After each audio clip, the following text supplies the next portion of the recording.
राधे राधे दोस्तों, आइए हमारे चैनल अलौकिक श्रद्धा में आपका स्वागत है। आइए आज हम माघ माह महत्तम कथा अध्याय 8 सुनेंगे। मंगलकारी देव तुम मंगल करो गणेश, जगवंदन तुम्हारे करे काटो सबके कलेश। यमदूत कहने लगे कि हे वैश्य, एक बार भी गंगा जी में स्नान करने से मनुष्य के सब पापों से छूटकर अत्यंत शुद्ध हो जाता है। जो मनुष्य गंगा जी को दूसरे तीर्थों के समान समझता है वह अवश्य नरक में जाता है। भगवान के चरणों से उत्पन्न हुई गंगा जी के पवित्र जल को श्री शिव जी अपने मस्तक में धारण करते हैं। वह ब्रह्मा जो संदेह रहित प्रकृति से और अलग निर्गुण है, ब्रह्मांड में उसकी समानता किससे हो सकती है। गंगा जी का नाम हजारों योजन दूर से ही लेने वाला नरक में नहीं जाता, इसलिए मनुष्य को अश्वमेव गंगा जी में स्नान करना चाहिए। हे वैश्य, जो ब्राह्मण दान लेने का अधिकारी होकर भी दान नहीं लेता वह आकाश के नक्षत्रों में चंद्रमा के समान है।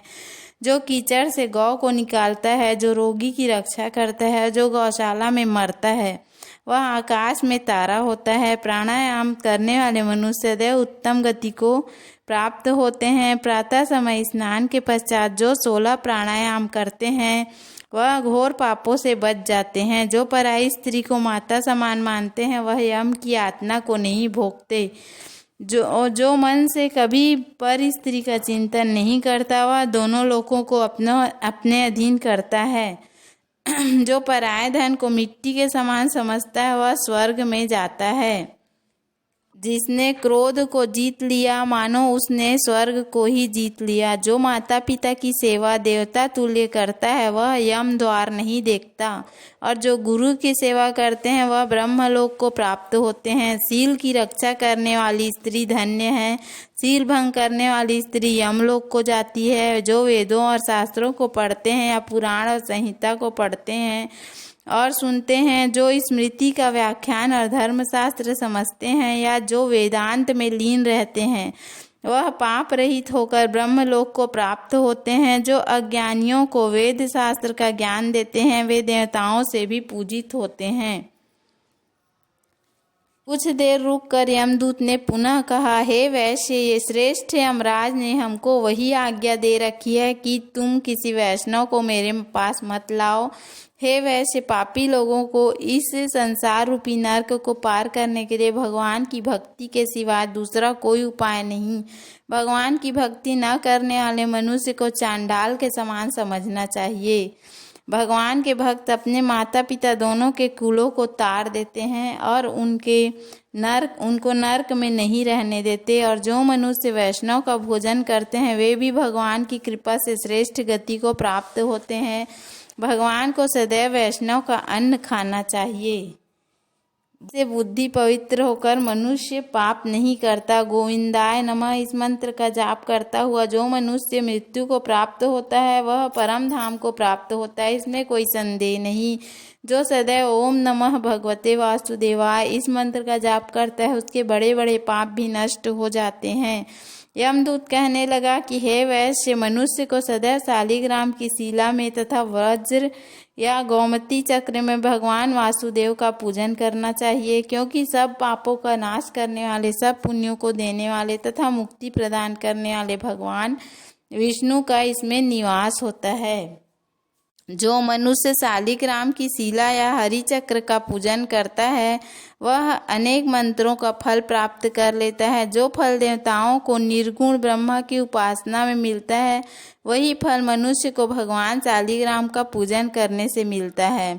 उस श्रेष्ठ व्यक्ति को कभी यमलोक देखना नहीं पड़ता। भगवान को लक्ष्मी जी के पास अथवा बैकुंठ में इतना आनंद नहीं आता जितना शालिग्राम की शिला या चक्र में निवास करने में आता है।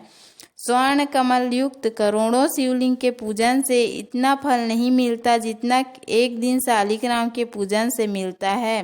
भक्ति पूर्वक शालिग्राम का पूजन करने से विष्णु लोक में वास करके मनुष्य चक्रवर्ती होता है। काम, क्रोध, लोभ, मोह, अहंकार से युक्त होकर भी मनुष्य शालिग्राम का पूजन करने से वैकुंठ में प्रवेश करता है। जो सदैव शालिग्राम का पूजन करते हैं वह प्रलय काल तक स्वर्ग में वास करते हैं। जो दीक्षा, नियम और मंत्रों के चक्र में बलि देता है वह निश्चय करके विष्णु लोक को प्राप्त होता है। जो शालिग्राम के जल से अपने शरीर का अभिषेक करता है वह मानो संपूर्ण तीर्थों में स्नान करता है। गंगा, रेवा, गोदावरी सबका जल शालिग्राम में वास करता है। जो मनुष्य शालिग्राम की शिला के सन्मुख अपने पिता का श्राद्ध करता है उसके पितर कई कल्प तक स्वर्ग में वास करते हैं।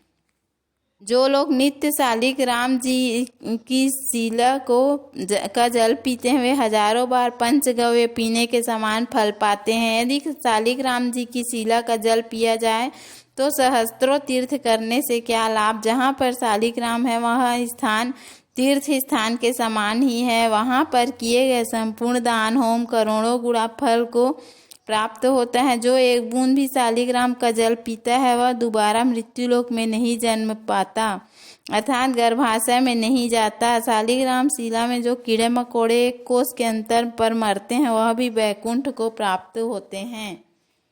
जो फल वन में तप करने से प्राप्त होता है वही फल भगवान के सदैव स्मरण करने से प्राप्त होता है। मोहवश अनेक प्रकार के घोर पाप करने वाला मनुष्य भी भगवान को प्रणाम करने से नरक में नहीं जाता। संसार में जितने भी तीर्थ और पुण्य स्थान हैं भगवान के केवल नाम मात्र के कारण से प्राप्त हो जाते हैं। माघ माह महत्तम अष्टम अध्याय समाप्तम। बोलो श्री हरि विष्णु भगवान की जय। तो उम्मीद है आपको हमारा वीडियो पसंद आया होगा। यदि हमारा वीडियो पसंद आया वीडियो को लाइक करें, चैनल को सब्सक्राइब करें। अगली कथा हम कल सुनेंगे। धन्यवाद। राधे राधे।